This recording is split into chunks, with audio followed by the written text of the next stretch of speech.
되기를 내가 항상 원하니 주님 뜻을 따라서 살아가게 하소서.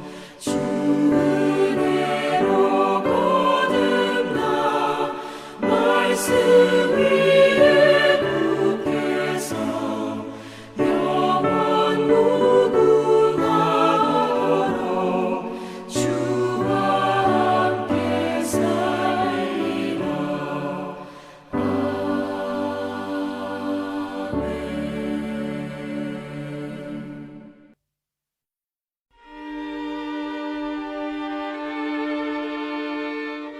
제 31장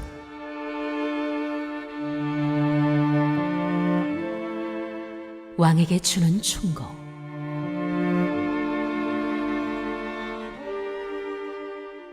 르무엘 왕의 잠언, 곧 그의 어머니가 그에게 교훈한 말씀이다.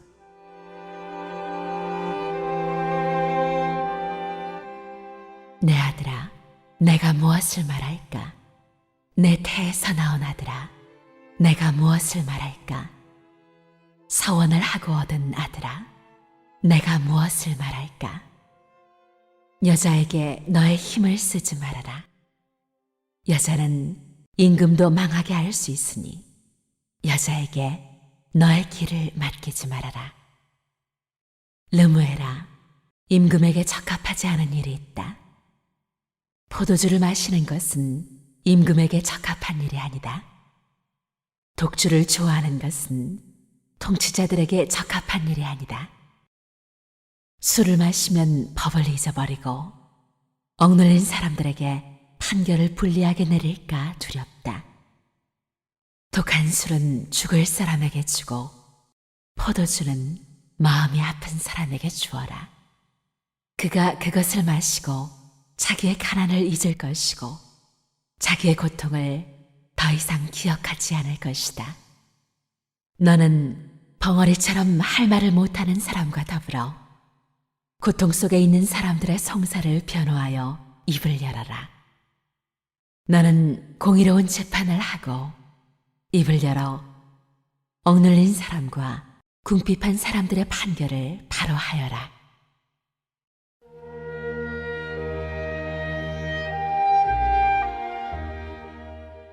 유능한 아내.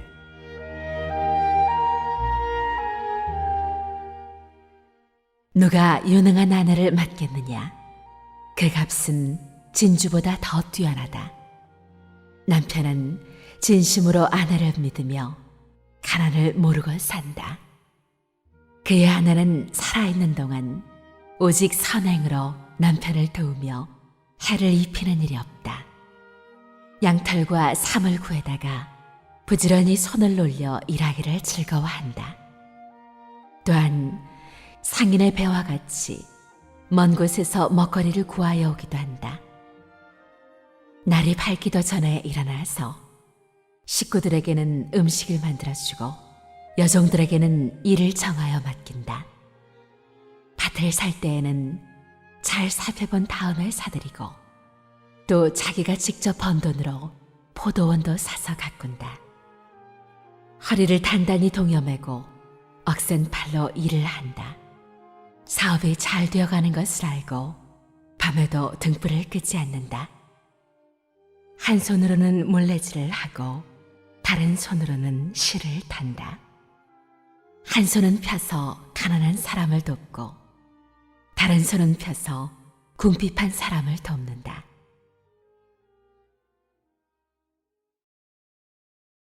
눈이 와도 식구들 때문에 걱정하는 일이 없다. 손수 자기의 이부자리를 만들고 고운 모시옷과 자주색 옷을 지어 입는다. 남편은 마을 원로들과 함께 마을 회관을 드나들며 사람들의 존경을 받는다. 그의 아내는 모시로 옷을 지어 팔고 띠를 만들어 상인에게 넘긴다. 자신감과 위엄이 몸에 배어있고 미래에 대한 두려움이 없다. 입만 열면 지혜가 저절로 나오고 혀만 움직이면 상냥한 교훈이 쏟아져 나온다. 집안일을 두루 살펴보고 일하지 않고 얻은 양식은 먹는 법이 없다.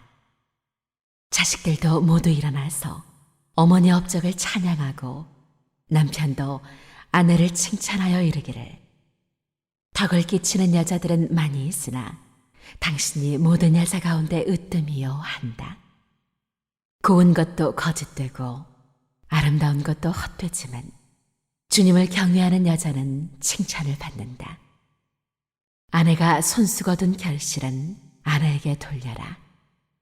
아내가 이룬 공로가 성문 어귀 광장에서 인정받게 하여라.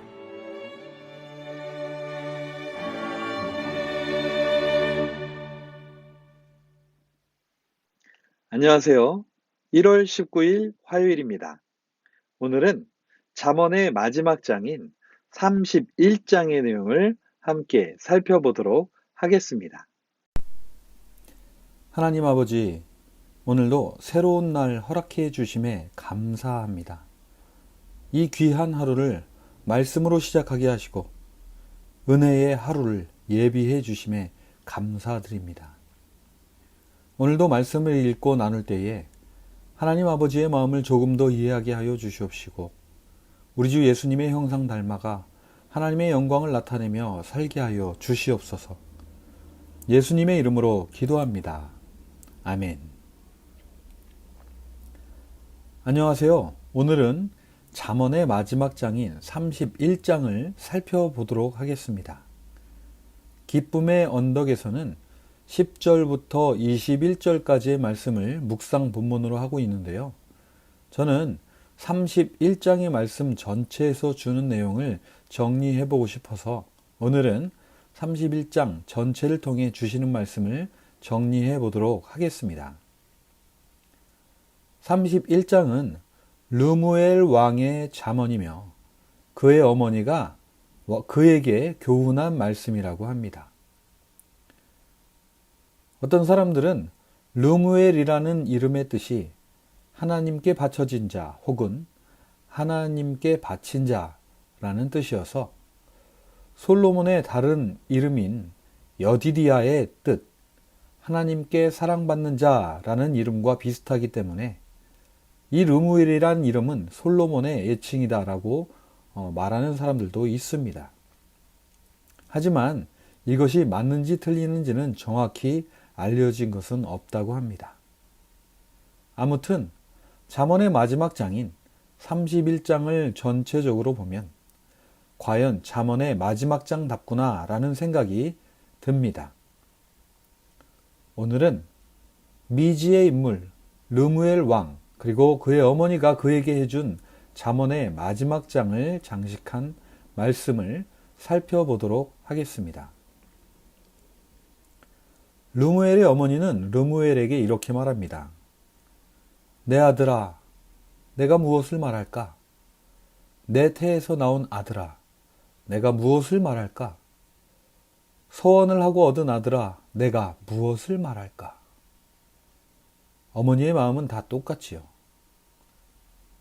내 태에서 나온 내 목숨보다 소중한 나의 아들이 이 세상을 살아갈 때에 어떻게 하면 잘 살지를 또한 어떻게 하면 좋게 살지를 알지만 그 중에서도 가장 중요한 것을 말해주고 싶은데 어떤 말을 하면 좋을까 고민하며 말을 시작합니다. 그러면서 이어지는 3절부터 마지막 31절까지 모두 세 가지의 충고를 합니다. 르무엘 왕의 어머니가 그에게 주는 첫 번째 교훈은 바로 여자에게 너의 힘을 쓰지 말아라 라는 것입니다.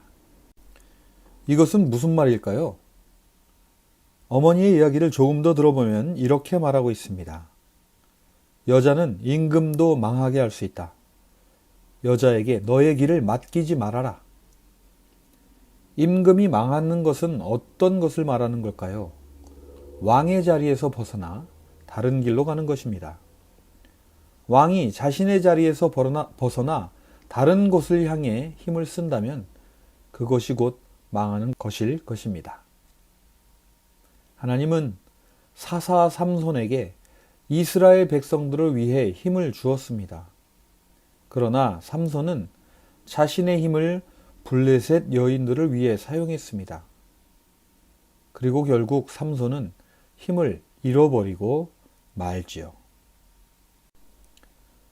르무엘의 어머니는 무엇을 말씀하고 계시는 것인가요? 왕이시여, 당신이 어디로 가는지, 당신의 힘이 어디로 쏠려 있는지를 분명히 아세요. 라고 충고하는 것입니다. 두 번째로는 포도주를 마시지 말라고 합니다. 왜 그럴까요? 5절에 보면 이렇게 기록하고 있습니다. 술을 마시면 법을 잊어버리고 억눌린 사람에게 판결을 불리하게 내릴까 두렵다. 그렇습니다. 르무엘의 어머니가 아들에게 하고 싶은 두 번째 충고는 너의 본분을 잊지 말라는 것입니다. 왕의 본분은 무엇인가요? 왕은 옳고 그름을 판단해 주어야 합니다. 왕은 바른 재판을 해야 하는 것입니다. 이것이 바로 왕, 통치자의 역할입니다. 그러나 왕도 때로는 실수를 할 수 있고 잘못된 판단으로 인해 일을 그르칠 수도 있습니다. 그러면 이런 잘못을 어떻게 잊을 수 있고 어떻게 회복할 수 있나요? 대부분의 사람들은 자신의 잘못을 잊기 위해 술을 마십니다. 그러나 우리 모두가 잘 알고 있듯이 술에는 그러한 능력이 없습니다. 잠시 잊게 해주거나 잠시 위로를 해줄 수는 있겠지요. 그래서 어머니는 이런 말을 더합니다. 독한 술은 죽을 사람에게 주고 포도주는 마음이 아픈 사람에게 주어라. 그가 그것을 마시고 자기의 가난을 잊을 것이고 자기의 고통을 더 이상 기억하지 않을 것이다. 그렇다면 어떻게 해야 할까요? 어머니는 이렇게 충고해 줍니다. 너는 벙어리처럼 할 말을 못하는 사람과 더불어 고통 속에 있는 사람들의 송사를 변호하여 입을 열어라. 너는 공의로운 재판을 하고 입을 열어 억눌린 사람과 궁핍한 사람들의 판결을 바로 하여라. 라고 말합니다. 왕은 권력자입니다. 왕의 한마디면 모든 것이 바뀔 수 있습니다. 그 나라에서 제 아무리 부자이건 아무리 높은 사람이건 간에 왕의 한마디면 모두가 무릎을 꿇을 수밖에 없습니다. 그러나 그런 왕이 있는 사람, 부유한 사람들의 편을 든다면 어떤 일이 벌어질까요? 어머니는 이것을 걱정하는 것입니다. 그렇다고 해서 약한 사람들의 편을 들라는 것도 아닙니다. 왕에게 요구되는 것은 올바른 판단입니다. 그 사람이 있건 없건 간에 바른 판단을 받을 수 있도록 올바른 재판을 하라는 것입니다. 마지막으로 르무엘의 어머니는 그의 아들인 왕에게 이렇게 충고합니다. 아내가 손수 거둔 결실은 아내에게 돌려라. 이것은 무슨 말일까요? 먼저 어머니는 이렇게 물어봅니다. 누가 유능한 아내를 맞겠느냐? 누가 유능한 아내를 맞을 수 있을까요? 유능한 아내를 알아보는 사람만이 유능한 아내를 맞을 수 있을 것입니다. 즉 결국 이렇게 물어본다는 것은 유능한 아내를 맞아들여라 라는 말이겠죠. 그렇다면 유능한 아내는 어떤 사람일까요? 어머니는 유능한 아내를 이렇게 묘사하고 있습니다.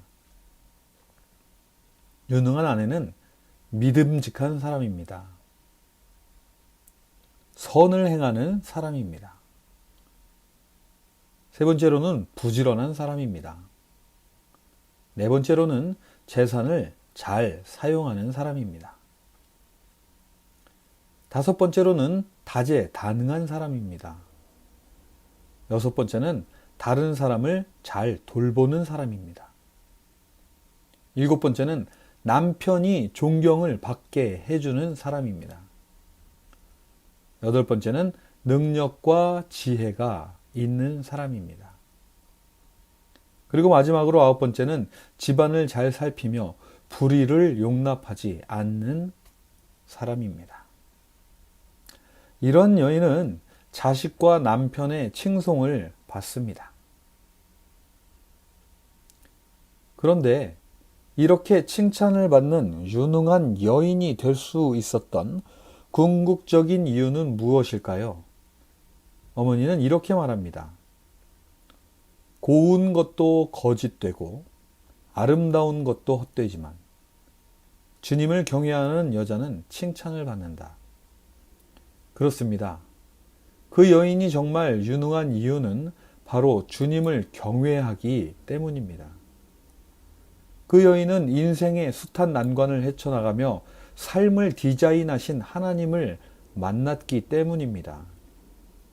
삶의 디테일을 보며 생명이 살아가는 방법을 알았기 때문입니다.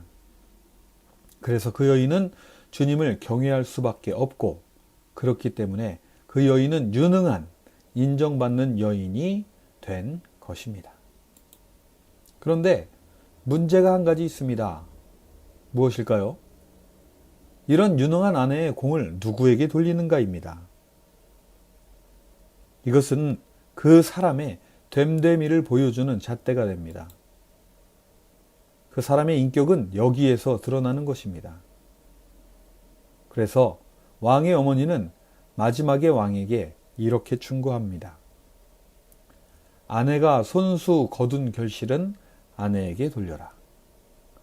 아내가 이룬 공로가 성문 어귀 광장에서 인정받게 하여라. 저는 오늘 잠언의 마지막 장 31장을 묵상하면서 저의 인생의 방향과 본분을 다시 한번 생각해 봅니다. 그리고 저는 유능한 아내의 공을 그녀에게 돌릴 수 있는 마음이 넓은 그러한 사람인가 라고 저를 되돌아봅니다.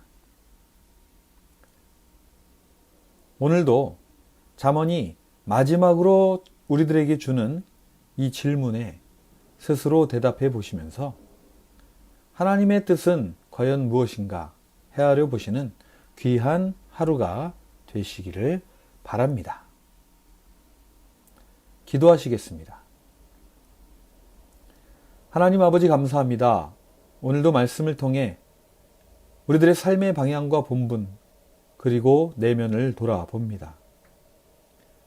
언제나 말씀으로 길을 인도해 주심에 감사드리며 오늘 하루도 아버지의 말씀 안에 거하며 살게 하여 주시옵소서. 내일부터 시작되는 청지기 훈련을 통해 하나님의 뜻을 분명히 보여주시옵시고 우리 드림교회가 나아가야 할 방향을 재정립하며 우리들에게 맡긴 본분을 다시 한번 확인해보는 은혜의 시간 될 수 있도록 인도하여 주시옵소서. 오늘도 믿음으로 하루를 시작하는 드림의 모든 성도님들에게 평강을 허락하여 주시고 어려움 속에서도 주님의 위로와 인도하심을 받아 승리하는 하루 되게 하여 주시옵소서. 언제나 우리를 사랑하시는 우리 주 예수님의 이름으로 기도합니다. 아멘.